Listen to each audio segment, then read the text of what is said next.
All right, welcome back to the KnivesFAST channel, and it is time for collection video number 4. That is correct. Number 4 is traditional knives. So say hello to Rin, Stimpy, Powder Toast Man, and let's get started.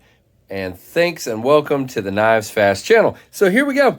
Guys, this is one, I don't have a lot of traditional knives. I do carry some of these pretty regularly. Some of these don't get carried nearly as much. But that's okay. We'll go through them and see what we have here. So we're going to start up here with a couple of bucks. I've shown this one before. I don't even remember what the video was, but this is, and it's starting to tarnish on me a little bit. I need to probably clean that up. But this is the Buck 110 50th anniversary knife. Picked this up several years ago. Because you got to have a 110, guys. I mean, well, you don't have to, but, you know, they're just a really cool traditional knife, lock back, really dig it. Nice, big knife, great. For the most part, you know, they can be used for skinning or for everyday carry, for hunting, that kind of thing. And I'll prove that in a moment. This pattern has been a long-standing one with Buck, has the 112, and they have taken many riffs off of this, and we'll show that in just a minute. But this is the 110, and it comes in this, well, this particular one came in this really cool pouch, so that is cool. And yeah, I really dig this one. Don't carry it a lot just because it's sort of a collector's item. Probably very rarely, I would say. And the reason is we have this guy. So this, when I pull this out, you're going to say, well, that's not really a traditional, but it is in a traditional style. It very much emulates that Buck 110, same style of clip point blade, the nail nick. It is a little bit different. And as you can see, this one has been used for hunting, fishing, any number of things, and it is called the Buck Light. Does have actual finger slots for your fingers here. It is still a lock back. There is the name Buck Light there, if you can see that. Man, having trouble with focus today, but there we go. Really light, as the name might tell you. And again, so the reason I don't sort of carry and use that 110 as much is when I use this one for fishing, hunting, whatever. I don't do a lot of hunting these days, just don't have time for it. Still do a lot of fishing, make time for it. So yeah, that's the Buck Light, if you will. And then the last traditional buck here on the table is just this little Stockman. Guys, a Stockman is pretty much my favorite. It's really weird that I'm going to say this because there's only one of them on the table, but I've had others and given them away. I've, any number of things. But a Stockman, to me, is a super useful pattern. There are no half stops on this one, but it is very well done. I love this little blade. And then it also has the two others as well. Just a really cool basic. And you can tell I have carried this one a lot. Yeah, a whole lot, as you can tell. And so it's very beat up, but again, it's a user, so love that. So this section up here is Rough Riders. So I've sort of shown this one recently. This is the Amber Bone Dogleg Jack that actually I got from my mother recently. There you go, Dogleg Jack. I was going to try on these Rough Riders to show you guys the numbers, but not all of them actually have the number on the blade. Let's see, I do have the box for that one laying over here. That is the RR 1016. There we go, 1016. So, and there's the box. That's sharp. I don't know, that's kind of nice. Dogleg Jack. So yeah, really, really cool little knife. This particular blade is a lockback, and the other little blade is a slip joint. So I think that's pretty cool. That you get one of each in there. And then it obviously comes with this really cool lanyard bead and a really nice pocket slip here. So with a clip. So I think that's pretty cool. Then we have the blue denim micarta work knife. Let's see if it's got the number on it for you guys. Everybody knows this one. Yeah, I don't see the number, but this is one I actually just gave one of these away recently. Recently on a live show, gave one away, and just really digging these guys very much. This one is cool. So yeah, it has the blue denim micarta with that really awesome pattern. Great fit and finish for like, I think it was $17. Are you kidding me? Yeah, it is a slip joint, obviously, with the half stops, nail nick, the whole 9 yards. This one, I don't know the name of it. This was given to me as a gift. It is also a Rough Rider, but this one it is a lockback, a really thin, full flat grind, slicey blade on it. Let's see, Rough Rider and no number. Sorry, guys. Really cool wood grain here and these awesome bolsters. Look at that, like an Argyle kind of pattern on the bolsters. Has kind of the script Rough Rider there.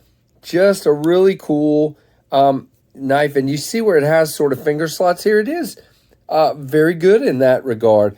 You kind of have sort of a area here that really is not a finger choil, and you also have a sharpening choil. But again, I just think this one is a beautiful knife. And again, it's pretty much like any lockback. It's a little stiff on the opening. This one, for some reason, I don't know, I've carried it quite a bit, so maybe I need to clean it. A little crunchy sound in there. This is the blue smooth bone canoe. And just look at that blue smooth bone, guys. Ooh, there I am. Say hi. Hey. Okay, fine. Really shiny. Has this really cool double R with a horseshoe badge on it. Again, there you can see me is what you can see. You can see that really shiny blue smooth bone. And then you have, and no half stops on this one, guys. This one I think was only like $7 or $8. But yeah, you got the smaller blade and the larger blade, and they're pretty much the same pattern. Has that kind of down swept of a canoe. Really nice fit to my hand, guys, for this one. Let's see if we got a number on this one. We got the double R. Yeah, so this is the 1949 made in China, of course. Let's see. 440 razor sharp steel. So there you go. So that's that one. And then next we have pretty much my favorite Rough Rider.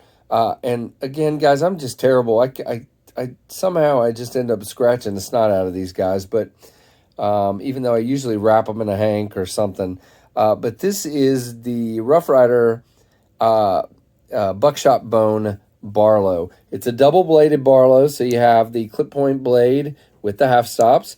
The clip point blade does have the frosted Rough Rider logo there. Let's see if we got a number. I don't think there's a number on this one, guys. Okay, wait, there it is, but I can't read it. Nope, that's 440. Sorry, I don't think there's a number on this one. And then the second blade is this little guy. Very nice, very similar to the one on the canoe. It has that really cool badge there. I just love that buckshot bone. Just a really cool looking knife. And I think this one, matter of fact, let me just pull out, something I'm carrying today. This is obviously the Finch 1929. I just think these kind of knives pair so well. Especially this one with and this is the other guy in my pocket today, the Hogue Sig, whatever, K320, there we go. And it just pairs well. I think, especially I do a lot of Instagram pictures, KnivesFAST, check it out. And I just love pairing these kinds of knives. This one just looks great with anything. I love the copper. I mean, look at that. And again, guys, I think this one was 12 or it might have been 15 on this one.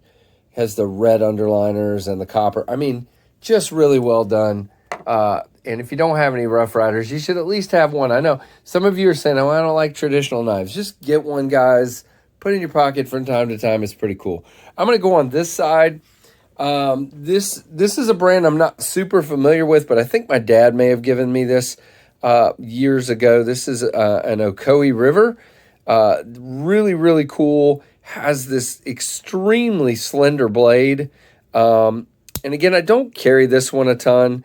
Kind of sits in a pouch. Has a spay blade and a Warncliffe there. Really cool 3-bladed. I mean, I guess this is sort of a upswept, or no, whatever you would call it. This is a Stockman, but it's got kind of a different shape to it. I'm not a traditional guy. I'm really sorry. There's the Ocoee River with the nice, I love that. I'm a fisherman. I love to fish. I love the little lure there. And this blue jigged bone is so cool. Somebody tell me what this pattern's called. One of you smart Alex out there. No, I'm just kidding. Then you have the Opinel number, I think this is number 8. Let's see, did we say here? No. But I believe it's the number 8. And there you go. It's the carbon steel. Really well done. Has the awesome ring. I do have a little bit of an issue with some this was given to me by Trevor, actually, one of my sons. And I do have a little issue with some corrosion there. I've tried to clean it up and then it comes back. But other than that, this one is really, really cool. I love that ring lock, the Vibra Lock or whatever they call it. Really, really cool, really inexpensive for these guys. Really well done. This was given to me by one of my other sons, Tyler. And I can't remember the brand on this. I mean, it'll always mean something really clear. There you go. You can see it. Pete Graham Dunn. It is a lockback. Really cool wood. Has my name engraved in it because Tyler had that done because he's awesome. And clip point blade. Really awesome fit in the hand, guys. I'm not kidding. This one is great. And again, because it's a lockback, you can get a good purchase on it and not worry about that blade opening up. Then we have a Bear & Sons trapper. This is a large trapper, 2-bladed trapper. So you have and it doesn't have half stops. Just thought I'd show you that. I have the really cool clip point blade. Man, you can tell I use my knives. This one definitely has had some pocket time and been used. And then you have the spay blade. Really long spay blade. Just dig it. Nice looking. And again, as you can tell, I have carried them. I beat them up. Sorry about that, but that's how it is. So the next one is the very first knife I ever owned. My dad gave me this when I was a Cub Scout. I've shown this on the channel before. I showed it on Channel Chat with JB, made by a company called Ulster. And it's just a Boy Scout knife, guys. And I literally, for years, this is the only, and boy, it needs to be sharpened right now, but I haven't carried it in years. Well, it's really sharp back here, just not up here. But I've stone sharpened this one a lot, as you can see. Kind of messed it up, but whatever. It has a lot of love and a lot of fishing trips, guys. Cleaned a ton of fish with this little knife with my dad. There's tons of memories in this knife. I'm getting kind of emotional looking at it because, again, my dad gave this to me. He was my scout, my troop leader, and miss my dad every day. So it's really cool to kind of show this one off. Yes, it's rough, but I was a kid. It's missing the ring here. It's rough. I was a kid. I was rough on it. There's the Boy Scout emblem. I was pretty rough on it, but it held up well, and it will be in my collection as long as I'm here. So then excuse me, as I choke to death. Then there are the only two Victorinox Swiss Army knives that I own. This is a classic SD. I've shown this a couple times recently because I just got it recently. I work in the television industry, so to me, super stinking cool that I get this color bar pattern, vintage color bars and everything. It has scissors, of course. It has the toothpick, the tweezers, the blades. Just really cool. Excuse me. And then, last but not least, This is a Victorinox Swiss Army Spartan. Now, I like to carry this one a lot because if you've seen my other videos, I don't have any serrated blade primary knives, but having a backup knife with a serrated blade is sometimes really useful for me. I don't want it to be on my primary. I just don't. And so when I saw this one was a deal that I could get, I definitely was excited about it. This one has, boy, I'm having focus issues. Has the corkscrew, has the tweezers and the toothpick, has the bottle opener, cap lifter, if you will. There they are, both of them. And then the main blade, it's got a small blade and then the main serrated blade. Sorry about that. I dig this guy. And as you can see, I carry it. It's got a couple scratches and whatever else. I carry it. I use it. Very big proponent of using your stuff. I don't really have any save queens in my collection. Everything gets used. And if you've seen my videos, you know that's true. So that's it. That's the traditionals. Next will be the fixed blades. And I am very excited to share this one with you. And I will be very excited to share those with you. Great memories in a lot of these.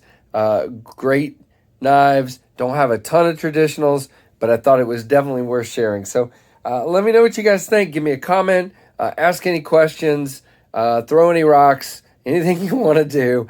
And give me a thumbs up if you would. And guys, if you're not subscribed, this channel, we are having fun and there's more to come. Trust me, I have some ideas cropping up every day and I'm excited to share them with you. And if you are subscribed, thanks so much for your support. And guys, thanks for watching the Knives Fast channel.